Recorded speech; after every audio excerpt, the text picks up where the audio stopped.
Welcome to G20 The India Story, a very special series of interviews with key people in the preparation for the G20 conference at the summit level meeting in Delhi from 9th to 10th of September. This is probably the biggest conference of its kind since 1983 when India hosted the non-aligned summit in Delhi. The variety of topics, the importance of the people attending, and the vast preparations that have been made during the last 1 year all make it very special.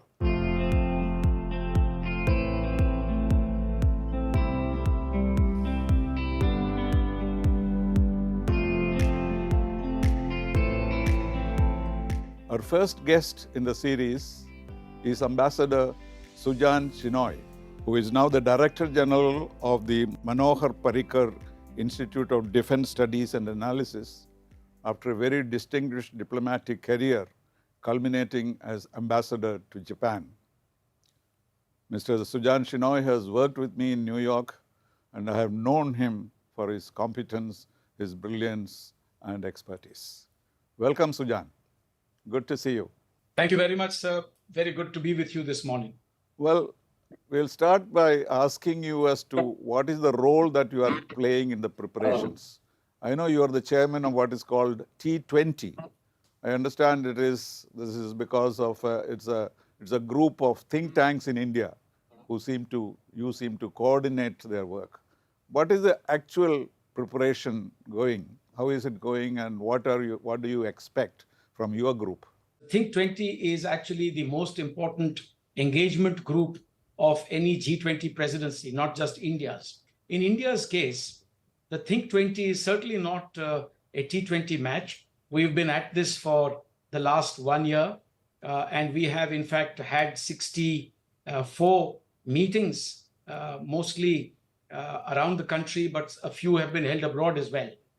We have invited roughly 135 scholars, not just from India, but from around the world, to our meetings over the course of the past year.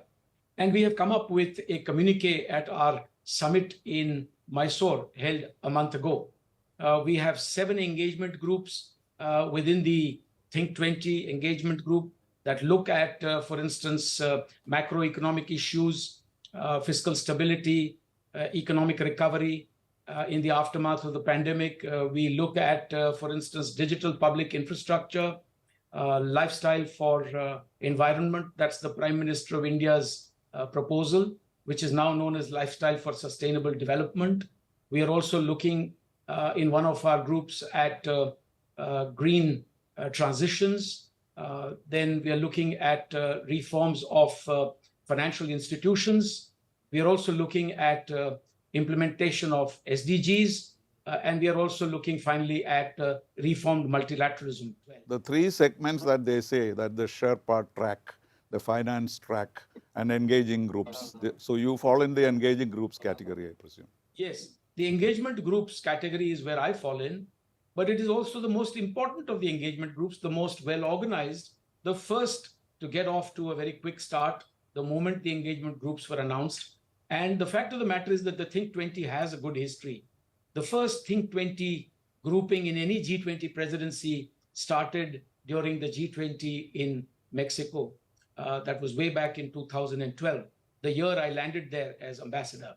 For that matter, even the G7 has a T7 now. And so that T7 was set up about 3 years ago. And the G20 and the G7 obviously work together because the G7 is a part of the G20. But I, as the Think 20 chair, also have very good relations and interaction with the T7 chair, which currently happens to be Japan, during Japan's presidency of the G7. You mentioned the context in which G20 is being held. It's a very situation of crisis in the world. You pointed out the features of that. Of course, it is by chance that we happen to be the president of G20 at this critical moment. But we seem to have seen it as an opportunity to do many things, in the sense that bring the people into the system, very many additional activities, consultations, etc., etc. And on top of it, we have the Russia-Ukraine war dominating the whole world scene. So the areas that we are specializing or consulting or talking about is a vast area. You and I have seen many international conferences, but this seems to be different from them.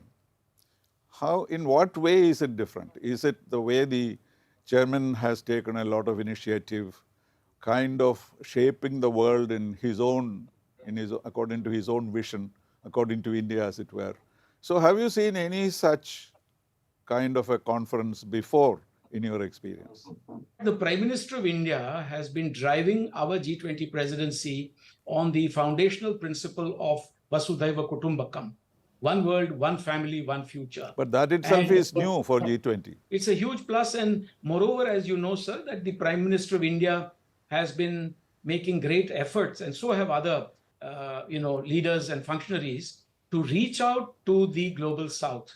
In fact, the one great achievement of India is not just to emerge as a voice for the global south, but also to genuinely put the global south agenda front and center during our presidency. And so it is that the Prime Minister of India has said now is not the time for war. We believe that the G20 is not the UN Security Council. As you rightly know, the United Nations Security Council deals with issues of peace and security, but it is the G20 that must focus on issues to do with economic development and macroeconomic stability around the world. And now, when the world is in such great crisis, when all the key vectors of globalization are challenged, whether it is trade, technology, whether it is finance or movement of human resources, when these are so greatly challenged, when the war in Ukraine has only accelerated some of the divisions and difficulties that were already in play as a result of Sino-US friction and the enormous adversity created by the COVID-19 pandemic. At this point of time, it is India that has succeeded in actually putting the key issues of, for instance, debt distress, high interest rates, lack of food, fuel, finance, and fertilizers for the developing countries. These have been successfully put onto the agenda of the G20. Is this for the first time that an entire country has been involved in its presidency? 1.4 billion people of India have been introduced to the rest of the world. The world has been made ready and prepared for a rising India through our presidency. We have branded India successfully by ensuring that more than 200 events for the main leadership track, for instance, are held all over the country, and that people, even in the districts, get a chance to introduce themselves, our cuisine, our culture, our soft power, our products through this kind of interaction. So I think this is an unprecedented level of engagement with our own people and people around the world in any G20 presidency. Yes, that is why I was saying that this is an unprecedented kind of conference in the sense of the country's involvement, people's involvement, and projection of India, India's strengths, so the way India has grown, everything itself. But would there be not an element of envy among the others when you do a thing like this? Isn't that the reason why there are some noises? The Chinese asking you, why Vasudhaiva Kudumbakam? It is Sanskrit. It is not a language approved in the UN. So things that are being raised also because of the prominence of the chairman in an unprecedented manner. You see, in the case of China, I read that the Chinese have difficulties with millets, the reference to millets. Yes. Why should anyone have problem with reference to millets? We are only going to the past, isn't it? Millet this is also the year of the millets, yes, as declared internationally. So it is not India's year of millets. It's actually an international year of millets. Then if there is a problem with regard to, for instance, Vasudhaiva Kutumbakam, well, I see no reason why that should be resented, because don't forget, if China has a problem with Sanskrit, I'd be very surprised. 1400 years ago, Huansang, the Chinese pilgrim, and many other Chinese pilgrims came to India, monks, in search of knowledge. And it is this language, Sanskrit, the same one that gives us Vasudhaiva Kutumbakam, that gave China those scriptures which they took back in order to inform their own people of our Hindu-Buddhist thought and philosophy. You're more likely to hear Sanskrit chants, certainly not in Mandarin, in any Chinese Buddhist monastery, even today. Right.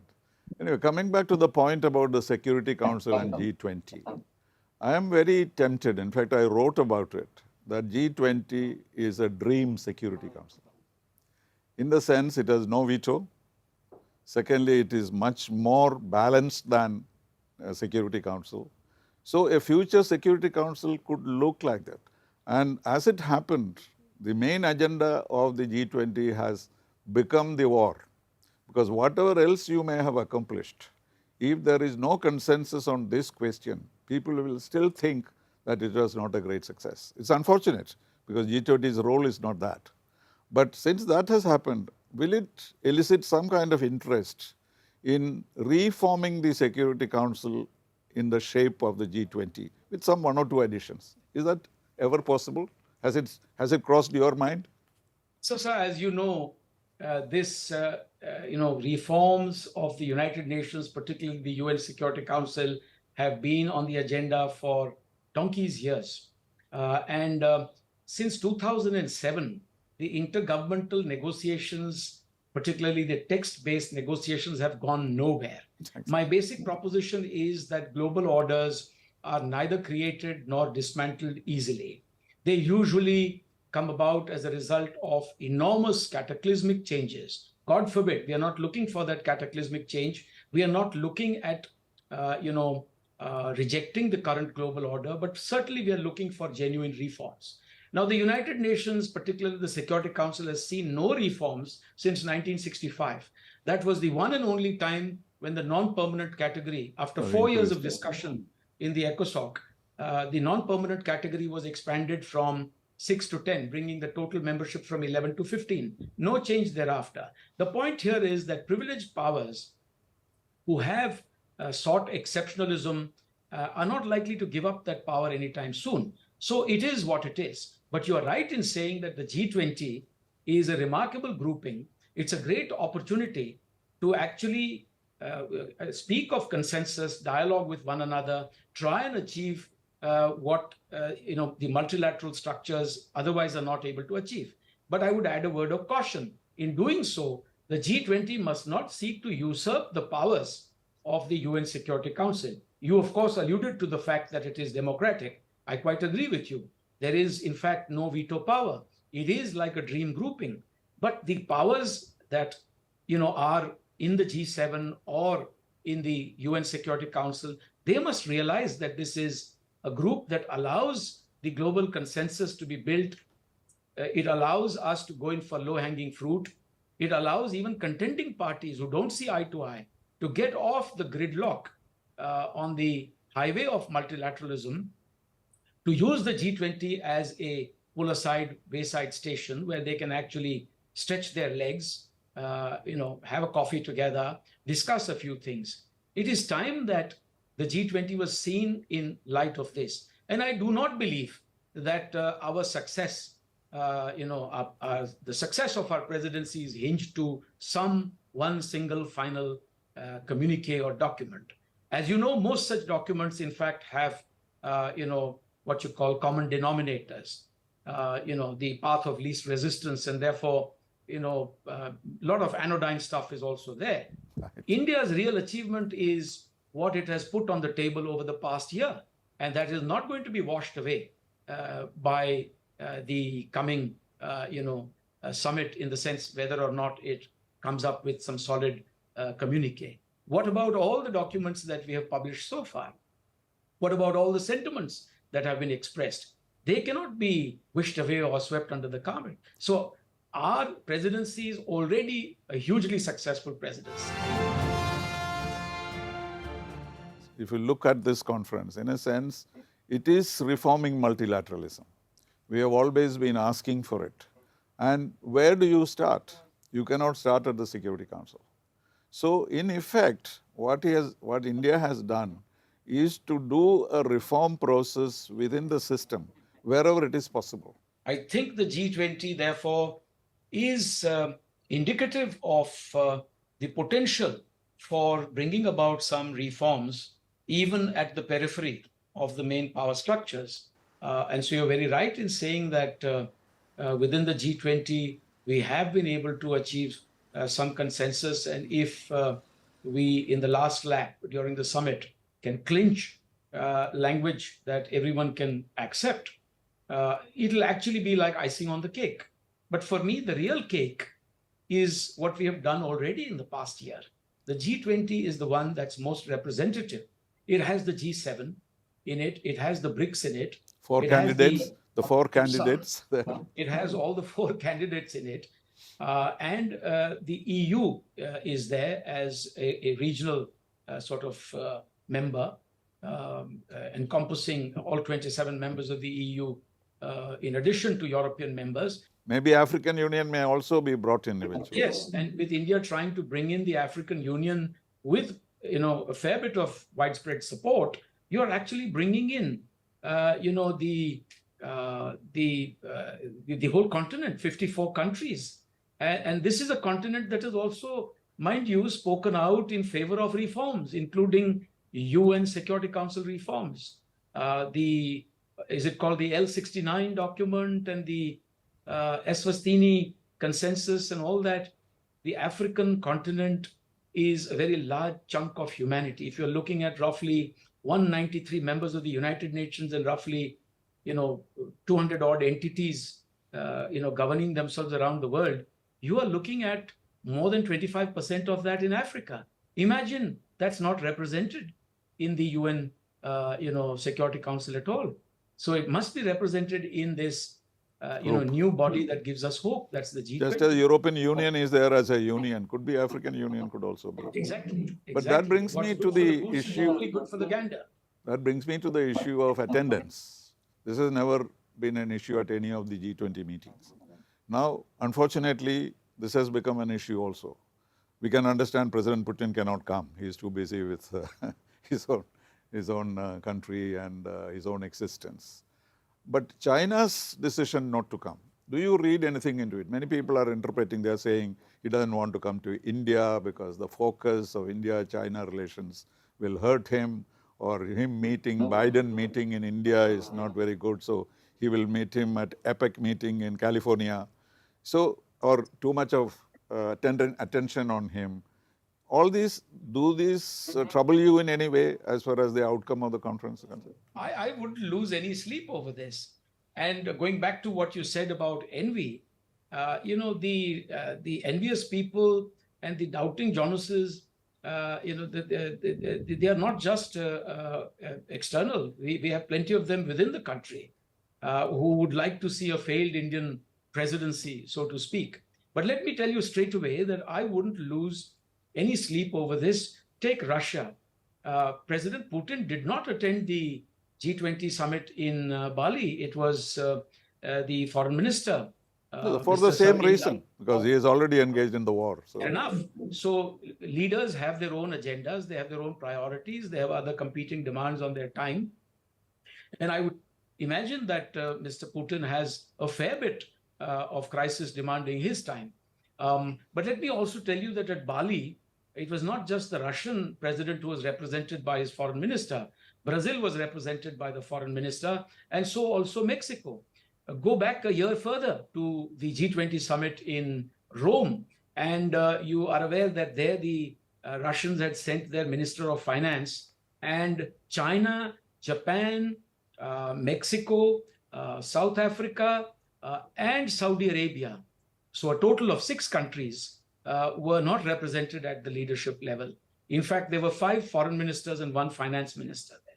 So I'm not at all surprised that China, which did not attend the G20 summit in 2021 at the level of the president, is unable to attend this one at the level of the president.